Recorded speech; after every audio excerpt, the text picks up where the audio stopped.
Congo basin विशेष Kuwait central मध्य Africa में स्थित दुनिया का सबसे बड़ा उष्णकटिबंधीय पृष्ठभूमि है। पारिस्थितिक तंत्र है, ये क्या है? एक पारिस्थितिक पृष्ठभूमि पारिस्थितिक तंत्र है। यह विशाल दलदली वन क्षेत्र लगभग 29 से 30 अरब टन कार्बन जमा करता है, जो वैश्विक जलवायु स्थिरता के लिए महत्वपूर्ण है। इसे अक्सर अफ्रीका के फेफड़े के रूप में जाना जाता है। कुवैत सेंट्रल की मुख्य विशेषताएं: स्थानीय कांगो लोकतांत्रिक गणराज्य DRC और कांगो गणराज्य में कांगो नदी के चाप में स्थित है। यह क्षेत्र दुनिया के 3 साल के ग्रीन हाउस गैस उत्सर्जन के बराबर कार्बन सोखता है। यह वन हाथी, पश्चिम मैदानी गोरिल्ला और बोनोबोस जैसी लुप्तप्राय प्रजातियों का घर है। तेल खनन, कृषि के लिए जल निकासी और वनों की कटाई से इस क्षेत्र के नष्ट होने का खतरा है। संरक्षण 2018 में DRC और कांगो के ब्राज़ाविल घोषणा पत्र पर हस्ताक्षर किए, जो इस क्षेत्र के बेहतर प्रबंधन और संरक्षण पर जोर देता है। तो क्या है कांगो? एक अफ्रीका का फेफड़ा कहा जाता है। कांगो नदी को क्या कहा जाता है? अफ्रीका का फेफड़ा कहा जाता है। ये बहुत बड़ा है।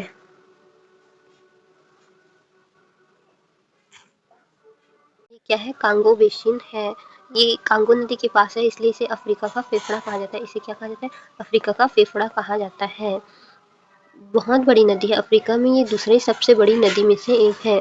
अफ्रीका में क्या है? ये दूसरी सबसे बड़ी नदी में से एक है। कांगो बेसिन बहुत बड़ी नदी है ये। और ये क्या करता है? बहुत सारे पेड़ होने के कारण ये क्या करता है? कार्बन जो है, कार्बन को ऑब्जर्व करता है।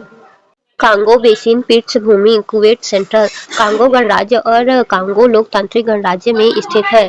यह दुनिया का सबसे बड़ा उष्णकटिबंधीय पृष्ठभूमि परिसर है। यह अनुमानित 30 गीगा टन कार्बन संग्रहित करता है, जो इसे विश्व स्तर पर एक महत्वपूर्ण कार्बन भंडारण बनाता है। तो ये क्या करता है? कांगो का एक गणराज्य है। कांगो लोकतांत्रिक गणराज्य में स्थित है। यह दुनिया का सबसे बड़ा उष्णकटिबंधीय पृष्ठभूमि परिसर है। तो ये क्या है? सबसे बड़ा उष्णकटिबंधीय पृष्ठभूमि परिसर है।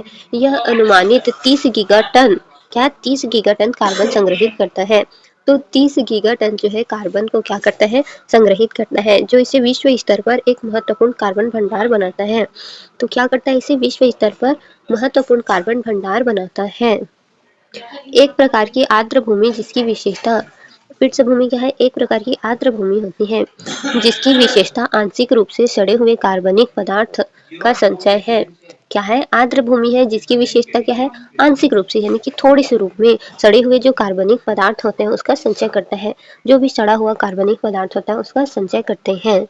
वे अवायवीय ऑक्सीजन रहित होते हैं। ये क्या होते हैं? अवायवीय ऑक्सीजन रहित होते हैं। जल भराव वाली स्थिति में बनते हैं। क्या होते हैं? जो जल भर जाता है ना, वो स्थिति में बनते हैं। वे जैव विविधता, जल विनियमन और जलवायु शमन के लिए महत्वपूर्ण हैं। तो जैव विविधता होती है क्योंकि वहाँ जल भरा होता है, जल विनियमन होता है और जलवायु शमन के लिए भी महत्वपूर्ण होता है। पृष्ठभूमि का वैश्विक महत्व क्या है? विश्व की केवल 3% भूमि सतह को कवर करते हुए वे दुनिया के सभी जंगलों के संयुक्त कार्बन से 2 गुना से अधिक कार्बन संग्रहित करते हैं। तो क्या करते हैं? 2 गुना से अधिक कार्बन संग्रहित करते हैं। कृषि, जैसे पाम ऑयल और या विकास के लिए पृष्ठभूमि को सुखाने से तेजी से अपघटन और बड़े पैमाने पर कार्बन उत्सर्जन होता है। तो इसमें क्या होता है? 3% भूमि जो है वो कवर करता है ये, और दुनिया के जो सभी जंगल हैं उसके संयुक्त कार्बन से 2 गुना कार्बन को संग्रहित करता है। तो दुनिया में जितनी भी जंगल है तो वहाँ कार्बन को वो जितना ऑब्जर्व करता है उससे ज़्यादा, मतलब इससे 2 गुना ही या क्या करता है? ऑब्जर्व करता है। कृषि, जैसे पाम ऑयल या विकास के लिए पृष्ठभूमि को सुखाने से तेजी से अपघटन और बड़े पैमाने पर कार्बन का क्या होता है? उत्सर्जन होता है। अन्य प्रमुख बेसिन क्या है? अमेज़न बेसिन दुनिया का सबसे बड़ा वर्षा वन है। क्या है? अमेज़न बेसिन जो है दुनिया का सबसे बड़ा वन है, वर्षा वन है। इसमें महत्वपूर्ण पृष्ठभूमि है। लेकिन कांगो बेसिन परिसर सबसे बड़ा एकल उष्णकटिबंधीय पृष्ठभूमि है। लेकिन कांगो बेसिन क्या है? परिसर जो है सबसे बड़ा एक एकल उष्णकटिबंधीय पृष्ठभूमि है, बल्कि ये एकल उष्णकटिबंधीय पृष्ठभूमि नहीं है। किकोरी बेसिन पापुआ न्यू गिनी में स्थित है, जो अपनी जैव विविधता के लिए जाना जाता है, लेकिन सबसे बड़ी पृष्ठभूमि के लिए नहीं जाना जाता है। रियो डी ला प्लाटा बेसिन दक्षिण अमेरिका में एक प्रमुख जल संभर, जो मुख्य रूप से व्यापार उष्णकटिबंधीय पृष्ठभूमि के लिए नहीं जाना जाता। तो दक्षिण अमेरिका में एक प्रमुख जल संभर होता है जो मुख्य रूप से व्यापक उष्णकटिबंधीय के लिए तो जाना जाता है, लेकिन पीठभूमि के लिए नहीं जाना जाता है। तो क्वेश्चन देख लेते हैं। अब क्वेश्चन क्या है, निम्न क्षेत्रों में से विश्व की सबसे बड़ी उष्णकटिबंधीय पीठभूमि है जो जीवाश्म ईंधन से होने वाले लगभग 3 वर्ष के वैश्विक कार्बन उत्सर्जन को धारण करता है और जिसके संभाव्य विनाश से वैश्विक जलवायु पर प्रतिकूल प्रभाव पड़ सकता है। तो जो वैश्विक उत्सर्जन को धारण करता है और अगर उसकी संभावना है, अगर वो विनाश हो गया तो क्या होगा, वैश्विक जलवायु में बहुत प्रभाव पड़ेगा। तो क्या इसका आंसर कौन सा होगा, अमेजन बेसिन तो नहीं होगा, कांगो बेसिन होगा, क्योंकि ये दोगुना कार्बन को क्या करता है, अवशोषित करता है, दोगुना कार्बन अवशोषित करता है। किकोरी बेसिन भी नहीं है, रियो डे ला प्लाटा बेसिन भी नहीं है। अब पढ़ते हैं इसका धारणा क्या है। तो उष्णकटिबंधीय पीठ समभूमि आर्द्र भूमि पारिस्थितिक तंत्र है जहाँ जल भराव की स्थिति मृत पौधों को पूरी तरह से विघटित होने से रोकती है, जिसके परिणाम स्वरूप पीट्स नामक कार्बन मिट्टी की एक मोटी परत बन जाती है। ये पारिस्थितिक तंत्र सबसे अधिक स्थान पर कुशल स्थलीय कार्बन सिंक है। दुनिया का सबसे बड़ा उष्णकटिबंधीय पीट्स परिसर कांगो बेसिन में कुवेट सेंट्रल है। तो ये क्या है, उष्णकटिबंधीय पीठ भूमि है जो कि आर्द्र भूमि यानी कि नमी वाली भूमि है और पारिस्थितिक तंत्र है। यहाँ क्या होता है, जल भराव होता है और जो मिट्टी होती है, जो मरे हुए पौधे होते हैं, उसे पूरी तरह से क्या कर लेते हैं, विघटित कर लेते हैं, जिसके परिणाम स्वरूप क्या होता है, ये पीट नामक कार्बनिक मिट्टी की एक मोटी परत बन जाती है। तो यहाँ जो पेड़ पौधे होते हैं वो मर जाते हैं, उसे विघटित कर लेते हैं, जिसके कारण कार्बनिक मिट्टी की एक मोटी परत बन गई है। ये पारिस्थितिक तंत्र के सबसे अधिक स्थान कुशल स्थलीय कार्बन सिंक है। तो ये क्या है, एक कार्बन सिंक है जो बहुत सारे कार्बन को अपने अंदर सोख के रखा हुआ है। दुनिया का ये सबसे बड़ा उष्णकटिबंधीय पीठभूमि परिसर कांगो बेसिन में कुवेट सेंट्रल है। तो दुनिया में जो जितना भी बड़ा उष्णकटिबंधीय उसमें सबसे बड़ा पीठभूमि है, परिसर है, जो कि कांगो बेसिन के कुवेट सेंट्रल है। इसकी खोज 2017 में हुई थी। यह 1,45,500 वर्ग किलोमीटर के क्षेत्र को कवर करता है। ये क्या करता है, 1,45,500 वर्ग किलोमीटर के जो क्षेत्र है उसको कवर करता है। लगभग 30 बिलियन टन कार्बन संग्रहित करता है और क्या करता है, 30 बिलियन टन जो कार्बन होता है उसको संग्रहित करता है, जो वैश्विक जीवाश्म ईंधन उत्सर्जन के 3 वर्षों के बराबर है। तो ये क्या करता है, जो वैश्विक जीवाश्म ईंधन होता है उसके उत्सर्जन के 3 वर्षों के बराबर ये अकेला कर लेता है, यानी कि 30 बिलियन टन कार्बन जो है उसको ये क्या करता है, सोख के रखता है। जल निकासी, यहाँ जल निकासी होता है, वनों की कटाई या खनन के माध्यम से इस पीठ से भूमि की विनाश से भारी मात्रा में CO2 और मीथेन निकलेगी, जिससे वैश्विक जलवायु में परिवर्तन काफी से तेजी से आएगा। अब क्वेश्चन में क्या पूछा गया था, तो प्रश्न था दुनिया की सबसे बड़ी उष्णकटिबंधीय पीठभूमि को संदर्भित करता है जो एक विशिष्ट महत्वपूर्ण भौगोलिक विशेषता की ओर इशारा करता है। तो अमेज़न और कांगो बेसिन दोनों एक विशाल उष्णकटिबंधीय वर्षावन और प्रशंसनीय विकल्प है। हालांकि कांगो बेसिन में विशाल कुवेट सेंट्रल पीट्स की खोज 2017 के आसपास एक प्रमुख पर्यावरणीय समाचार थी। हाल की पर्यावरणीय खोजों से अवगत एक उम्मीदवार संभवतः प्रश्न के विवरण यानी कि विशाल कार्बन स्टोर हालिया महत्व को कांगो बेसिन से जोड़े जाएगा। इसे अमेज़न से अलग रखे करेगा, जो इस विशिष्ट विशेषता के बजाय अपने वर्षावन के लिए अधिक व्यापक रूप से जाना जाता है। तो ये क्या है, वर्षावन के लिए ज़्यादा व्यापक माना जाता है। PFA फॉरएवर केमिकल, PFA क्या है, यह 4,700 से अधिक सिंथेटिक रसायनों का एक वर्ग है।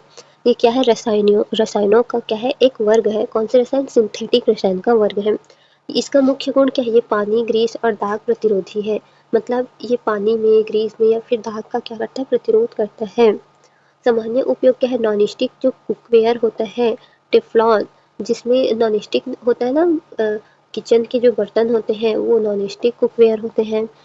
दाग प्रतिरोधी कपड़े होते हैं, जो चमकीले से कपड़े होते हैं जिसमें दाग नहीं लगता, पानी जो है फिसल के बह जाता है, तो दाग प्रतिरोधी कपड़े हो जाए। खाद्य पैकेजिंग में होता है, और पिज़्ज़ा बॉक्स हो गया, माइक्रोवेव, पॉपकॉर्न बैग, ये सब क्या है, अग्निशमन फोम है।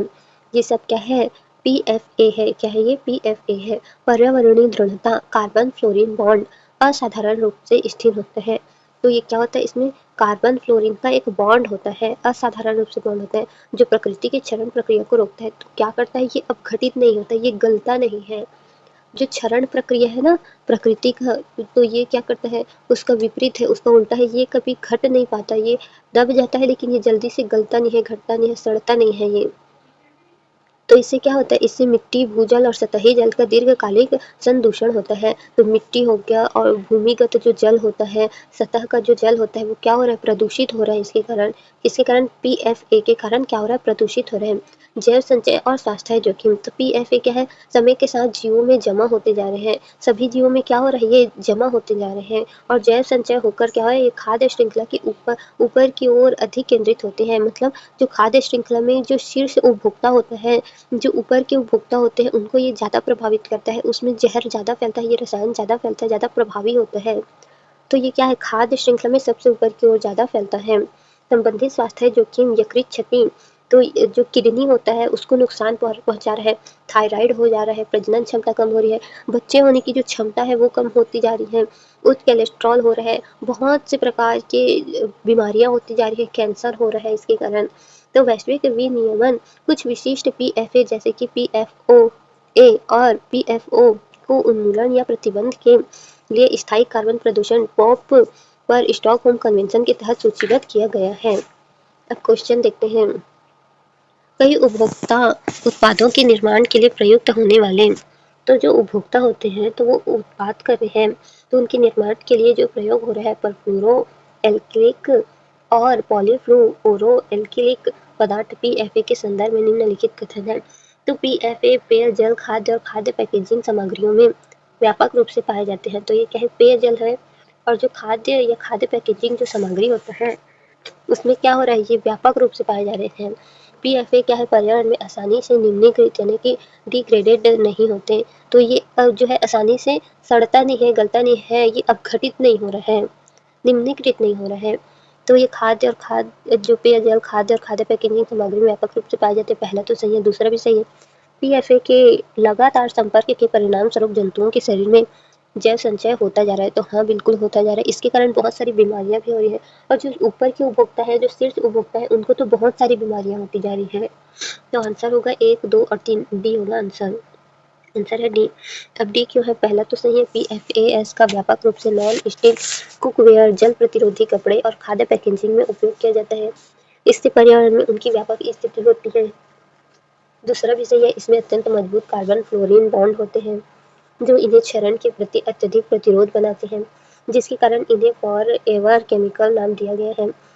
और तीसरा भी सही है, अपनी दृढ़ता विघटित न हो पाने की क्षमता के कारण ये समय के साथ जानवरों और मनुष्यों के शरीर में जमा होते जा रहे हैं। अवधारणा क्या है, परफ्लोरो एल्कोलाइक लाइल और पॉलीफ्लोरो एल्कोलाइक पदार्थ पीएफए सिंथेटिक रसायनों का एक बड़ा समूह है जो गर्मी, पानी, तेल के प्रति अपने प्रतिरोधी के लिए जाने जाते हैं। यह गुण उनके विशिष्ट मजबूत कार्बन फ्लोरीन बॉन्ड के कारण है। किसके कारण है, कार्बन फ्लोरीन बॉन्ड के कारण है, जो कार्बनिक रसायन विज्ञान में सबसे मजबूत बॉन्ड में से एक है।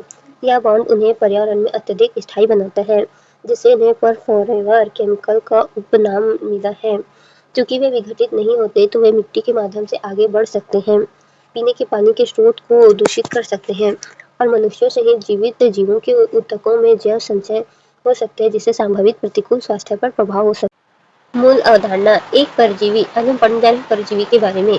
तो परजीवी क्या है, एक ऐसी जीव है जिसके लार्वा यानी कि उसके लार से परजीवी के रूप में रहते हैं, यानी कि उस लार्वा से परजीवी के रूप में वो खुद रहते हैं, जो अंततः अपने मेजबान यानी कि जिसके द्वारा वो उत्पन्न हुए होते हैं, जिसके शरीर में वो बनते हैं, उसे मार देते हैं, जिसके शरीर में वो बनते हैं उसी को क्या कर देते हैं, मार देते हैं। यानी कि कोई ऐसा जीव है जो किसी इंसान के घाव पे बन रहा है, कहीं पर लग गया उसे चोट और उस पर बन रहा है, फिर धीरे धीरे क्या करेगा, वो उसके घाव में ही बढ़ता जाएगा, बढ़ता जाएगा, बढ़ता जाएगा, और उस इंसान को इतना दर्द होगा और उसका जो घाव बना रहेगा, उसे जो चोट आई रहेगी वो ठीक नहीं होगा, फिर वो उस दर्द के कारण मर जाएगा। तो उसे क्या बोलेंगे, परजीवी कहते हैं, जो किसी और जिस पर वो बन रहा है उसी को मार देता है, जिसके शरीर में वो बन रहा है उसी को मार देता है। एक ऐसे सच्चे परजीवी के विपरीत एक परजीवी का अपने मेजबान के साथ, मेजबान मतलब जिसके शरीर में वो बन रहा है उसके साथ संबंध हमेशा घातक होता है, उसे जान से मार देता है, उसे बहुत तकलीफ होती है, वो मर भी सकता है अगर वो सही समय पे उसका इलाज नहीं हुआ, वो परजीवी निकाला नहीं गया उसके शरीर से। तो यह रणनीति कीड़ों में विशेष रूप से हाइमनोप्टर, तैतैया और डिप्टेरा मक्खियाँ गणों में अत्यंत आम है। तो ये मक्खी क्या करती है, ये मक्खी जो है किसी मनुष्य के शरीर में अपने अंडे दे देती है, मतलब मनुष्य के शरीर में नहीं, उसे जहाँ पर चोट आई होती है, जहाँ पर उसके जख्म होते हैं, ब्लड होता है जहाँ पर, तो वहाँ पर वो क्या करती है, अपने अंडे दे देती है या फिर अपना लार्वा छोड़ देता है। और वो क्या होता है, वो धीरे धीरे पनपते जाता है, पनपते जाता है, बढ़ते जाता है, बढ़ते जाता है। फिर एक समय ऐसा होता है कि उस व्यक्ति को बहुत दर्द होता है और उसका जो जख्म होता है वो भर नहीं पाता, वो और बढ़ जाता है। और ये मक्खी के जो अंडे हैं, जो और पनपते हुए मक्खी बनती जाती है, वो उसके शरीर में प्रवेश करते जाता है, उसके ब्लड में जो है पूरा प्रवेश कर जाता है, उसके ब्लड में चला जाता है। फिर उस मानव को, उस व्यक्ति को क्या होता है, मृत्यु हो जाती है। तो ये मक्खी बहुत ज़्यादा खतरनाक होती है, ये मनुष्य को मार सकती है, घातक होती है। अगर सही समय पर अगर इसका इलाज नहीं हुआ तो वो व्यक्ति मर सकता है। परजीवी अपने मेजबान यानी कि उस व्यक्ति प्रजातियों की आबादी को विनियमित करने में महत्वपूर्ण भूमिका निभाते हैं, यानी कि फिर से वो अपनी प्रजाति जो है अपने द्वारा नहीं किसी और के शरीर में बनाएगा।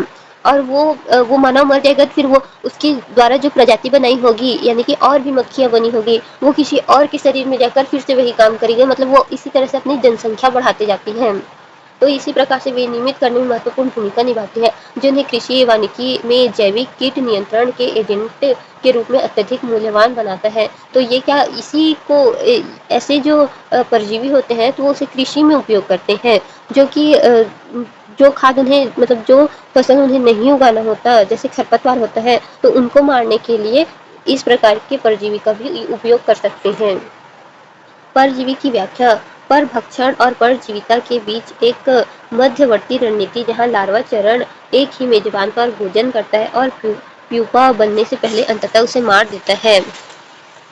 तो इसमें क्या होता है, उसी के शरीर में वो जीवित रहता है, उसी के शरीर में अपने लार्वा से अपना भोजन बनाता है, उसी के शरीर को खाता है, उसके मांस को खाता है और फिर एक समय में उसे ही मार देता है। एक समय में क्या करता है, उसे ही मार देता है। तो परजीवी क्या है, पर भक्षण है, यानी कि वो किसी दूसरे पर भक्षण करते हैं, किसी दूसरे पर क्या होते हैं, जीवित रहते हैं, उसका भक्षण करके। परजीविता के बीच एक मध्यवर्ती रणनीति है, जहाँ लार्वा चरण मतलब एक ही मानव बोल सकते हैं। परजीवी क्या है, पौधे भी हो सकते हैं जो किसी और पौधे पर निर्भर होते हैं, तो भोजन करते हैं, मेजबान पर क्या करते हैं, भोजन करते हैं और प्यूपा बनाने से पहले अंततः उसे मार देते हैं। और प्यूपा बनाने से पहले क्या करते हैं, उसे मार देते हैं। परजीवी वाले प्रमुख कीट समूह हाइमेनोप्टेरा तथा यह सबसे प्रमुख समूह है, सबसे बड़ा प्रमुख है, जिसमें इक्यूमोनिडे और ब्रैकोनिडे जैसे कुल लगभग पूरी तरह से परजीवी होते हैं। तो हाइमेनोप्टेरा क्या है, तथा यह सबसे प्रमुख समूह है, जिसमें क्या होता है, इक्यूमोनिडे और ब्रैकोनिडे जैसे कुल लगभग पूरी तरह से परजीवी होते हैं। डिप्टेरा सच्ची मक्खी या विशेष रूप से टैकिनेड कुल अन्य कीड़ों के महत्वपूर्ण परजीवी हैं, जो मनुष्य के घावों पर बनती हैं। कोलेओप्टेरा कुछ बीट कुल, जिनमें कुछ कैराबिड और स्टेफिलिनिड बीटल शामिल हैं, परजीवी व्यवहार प्रदर्शित करते हैं। पारिस्थितिक महत्व क्या है, वे कई कीटों के प्रमुख प्राकृतिक शत्रु हैं। वे क्या है, बहुत सारे कीटों के प्राकृतिक शत्रु हैं, जो एकीकृत कीट प्रबंध IPM कार्यक्रमों के आधारशिला हैं। वे मेजबान आबादी को नियंत्रित करके पारिस्थितिक संतुलन बनाए रखने में मदद करते हैं। और मुख्य अंतर क्या है, परजीवी एक मेजबान पर में रहता है लेकिन आमतौर पर उसे मारता नहीं है। तो कुछ और परजीवी जो होते हैं किसी और पर तो निर्भर होते हैं पर उसे मारते नहीं हैं। शिकारी अपने जीवन के दौरान कई शिकारों को मारता है और खाता है। तो कुछ ऐसे होते हैं जो खाते भी हैं और मार भी देते हैं। परजीवी तो केवल एक मेजबान की आवश्यकता होती है जिसे वह अंततः मार देता है, तो उसे अपने जीवन के लिए किसी अन्य मेजबान की आवश्यकता होती है, फिर लास्ट में उसे मार देते हैं। तो क्वेश्चन देखते हैं क्या है, निम्नलिखित पर विचार कीजिए। कैराबीट बीटल्स, आंतर सेंटीपिड्स, मक्खियाँ, दीमक, बर यानी कि वास्पस, उपयुक्त जीवों के कितने प्रकार में परजीवी भाव जाति पैरासिटाइट स्पीसीज पाई जाती है। तो पैरासिटाइज स्पीसीज जो है वह है केवल 2, कैराबीट बीटल्स, मक्खी, ये हो सकता है, केवल 3 हो सकता है, कैराबीटल्स, आंतर, मक्खी, दीमक, बर्रा। तो मुझे लगता है पहला, तीसरा और पांचवा होगा। 4 भी हो सकता है या सभी 5 भी हो सकते हैं। तो आंसर है बी, केवल 3, कैराबीटस बीटल्स और मक्खी और बरवास्पस हो सकता है। एक्सप्लेन देखते हैं। कैराबीटस बीटल सही, कुछ प्रजातियां विशेष रूप से अपने लार्वा चरण में अन्य कीड़ों पर बाह्य परजीवी के रूप में कार्य करती है। तो ये क्या करती है, किसी विशेष रूप से अपने लार्वा चरण में अन्य जो कीड़े होते हैं तो उनका बाह्य परजीवी के रूप में कार्य करती है। कनखजूरा सेंटीपीटस जो है, सेंटीपीटस मतलब कनखजूरा, कांतर, इसी को कनखजूरा कहते हैं। तो ये क्या है, सेंटीपीटस गलत है। वे सामान्य शिकारी होते हैं जो सक्रिय रूप से अपने शिकार का शिकार करते हैं, न कि परजीवी होते हैं। मक्खी, सही, मक्खी के कई कुल जैसे टेकिनेटे परजीवी के उत्कृष्ट उदाहरण हैं। तो वो है दिमाग, गलत है। वे सामाजिक कीट और परद अपरदभोजी यानी कि डेट्रीटिओर्स है जो सेलुलोज पर भोजन करते हैं, वे परजीवी नहीं है। ततैया वाष्प सही है। ततैया की एक बड़ी संख्या परजीवी होती है जो उन्हें इस जीवन की रणनीति का प्रमुख उदाहरण बनाती है। तो क्या बनाती है, प्रमुख उदाहरण बनाती है। ततैया वेस्पुला, ततैया वेस्पुला के बारे में बताइए। है ततैया जो काटता है, बहुत दर्द होता है, जलन होती है, तो ये ततैया है। ये क्या होता है, वेस्पुला, डोलिको वेस्पुला आदि हाइमेनो हाइमेनोप्टेरा गण के शिकारी कीट हैं जो पीले काले शरीर, पतली कमर और गर्दन यानी दर्दनाक डंक के लिए जाने जाते हैं। ये मधुमक्खी के विपरीत कई बार डंक मार सकते हैं। ये मुख्य रूप से एफिडस और इल्लियों का शिकार कर फसलों की रक्षा करते हैं और सामाजिक यानी छत्ते में रहने वाले, एकाकी अकेले रहने वाले हो सकते हैं। ततैया के मुख्य विवरण, पहचान, इसका शरीर कठोर चमकदार बालों से रहित होता है। शरीर पर पीले काले धब्बे या धारियां होती हैं। आवाज की चढ़ाई हुई लकड़ी और लार से कागज जैसा घोंसला बनाते हैं जो पेड़ों, छतों या जमीन में हो सकता है। व्यवहार, ये आक्रामक हो सकते हैं और खतरा महसूस होने पर घोंसले की रक्षा के लिए हमला करते हैं। कृषि में ततैया इल्लियों और इफिडस को खाकर फसलों के लिए प्राकृतिक कीटनाशक का काम करते हैं। डंक, ततैया के डंक में जहर होता है जो गंभीर सूजन पैदा कर सकता है। नियंत्रण, प्राकृतिक उपाय, उनके घोंसलों के नीचे नीम के पत्तों का धुआं करने से वे भाग सकते हैं। साबुन का घोल, तो बर्तन धोने के साबुन और गर्म पानी के मिश्रण का स्प्रे छत्ते पर करने से इन्हें नष्ट किया जा सकता है। चारा जाल, यदि घर के पास इनकी संख्या अधिक हो तो चारा लगाकर इन्हें पकड़ा जा सकता है। सावधानी, ततैया का डंक अत्यधिक दर्दनाक हो सकता है, इसलिए छत्ते को हटाते समय विशेष सावधानी रखनी चाहिए। तो ततैया क्या है, ये ततैया है, इससे होता है ततैया, ये है ततैया। इनके डंक मारने पर बहुत ज़्यादा जलन होता है, सूजन होती है। तो ये परजीवी में आता है। ये क्या है, परजीवी में आता है, अपने घोंसले की रक्षा करता है। और क्या था,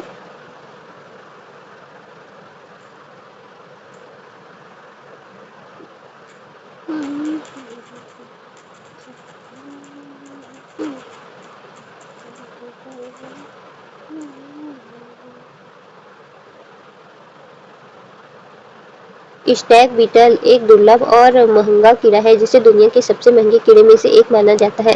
यह अपनी अनूठी बनावट और नर में हिरण के सींग जैसे दिखने वाले जबड़ों के लिए प्रसिद्ध है जो इसे दूसरों से अलग बनाता है। यह कीट विशेष रूप से अपनी उच्च कीमत के कारण भी चर्चा में रहती है।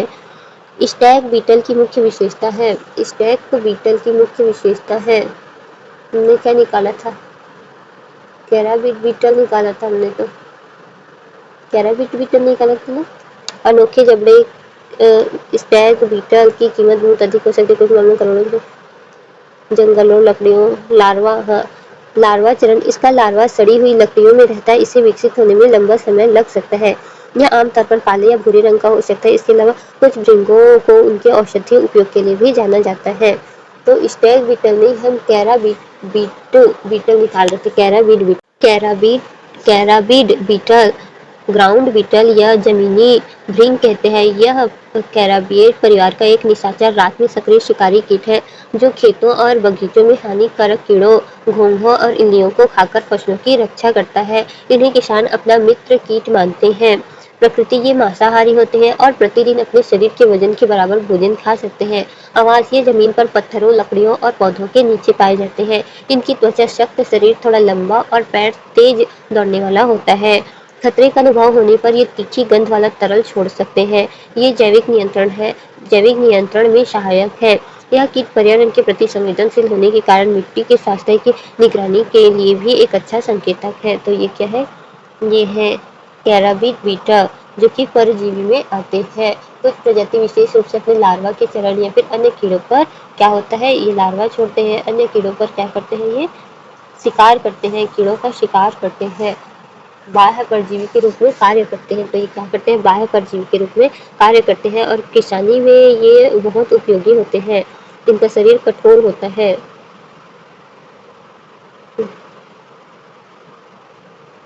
इस प्रकार से सिकाडा, मंडूक फुदक और ताल विसर्पी छोटे आकार के कीड़े हैं जो विभिन्न प्राकृतिक वातावरण में पाए जाते हैं। सिडाका जमीन के अंदर रहते हैं और तेज आवाज करते हैं। तो ये है सिडाका, ये वाला जो है ये सिडाका है, ये सिडाका है, जमीन के अंदर रहते हैं और तेज आवाज करते हैं, जमीन के अंदर रहते हैं और तेज आवाज करते हैं। सिडाका। मंडूक फुदक जोर से कूदने के लिए प्रसिद्ध है, जबकि ताल विसर्पी पानी की सतह पर तैरते हैं। तो मंडूक फुदक जो है, ये मंडूक फुदक है जो जोर से कूदते हैं, और ताल विसर्पी ये है, ये पानी पर चलते हैं। तो ताल विसर्पी क्या है, पानी पर चलते हैं, तैरते हैं। सिकाडा, ये हेमिप्टेरा वर्ग के कीड़े हैं जो अपने तेज आवाज करने के लिए जाने जाते हैं। यह अपना अधिकांश जीवन भूमिगत रहकर बिताते हैं और केवल प्रजनन के लिए बाहर आते हैं। तो ये क्या करते हैं, अपना अधिकांश जीवन भूमि में रहते हैं और बहुत तेज आवाज करते हैं, और क्या करते हैं, ये प्रजनन करने के लिए बस बाहर आते हैं।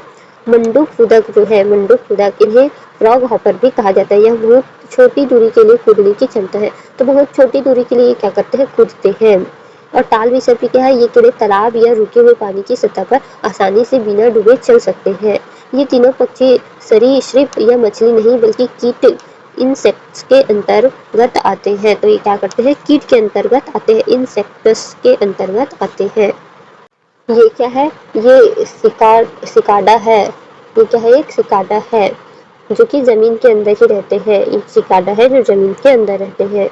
और ये क्या है, मंडूक फुदक है, फ्रॉग हॉपर है, जो छोटी दूरी के लिए फुदक फुदक कर चलते हैं।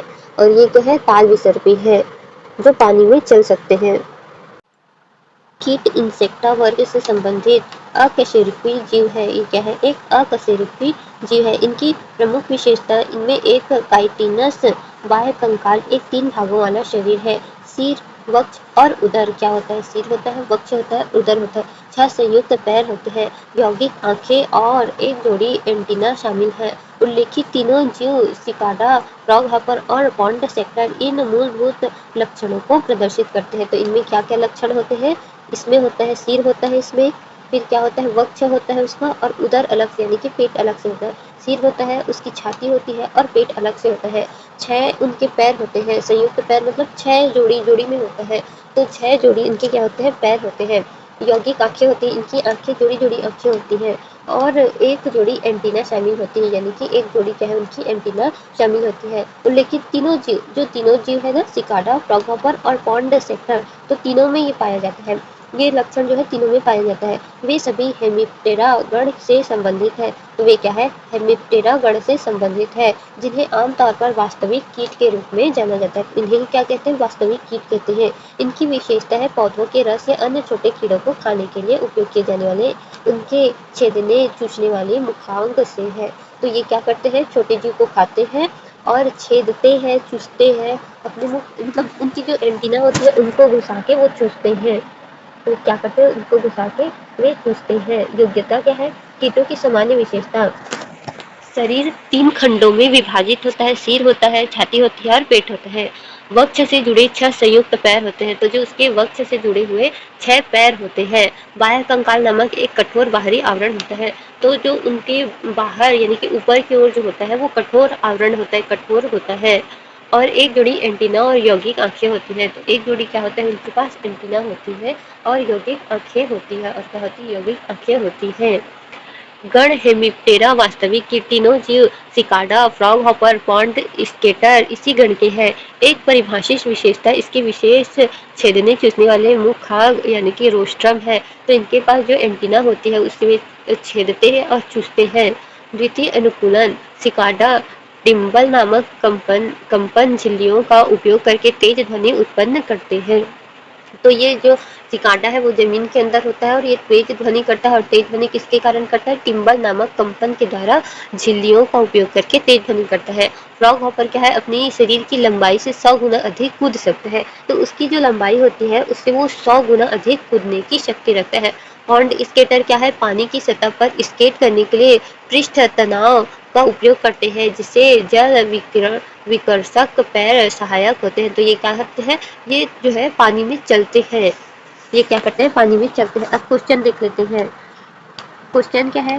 जीव सिकाडा, साइकेडा, मंडूक फुदक, फ्रॉग हॉपर और ताल विसर्पी पांड स्केटर क्या है? पक्षी है? नहीं, पक्षी नहीं है। मत्स्य है? नहीं, मछली भी नहीं है। ये क्या है? कीट है। सरीसृप नहीं है। ये सांप या ऐसी प्रजाति में नहीं आते, ये कीट की प्रजाति में आते हैं। तो आंसर होगा सी है। अब ये कीट की प्रजाति में क्यों आते हैं?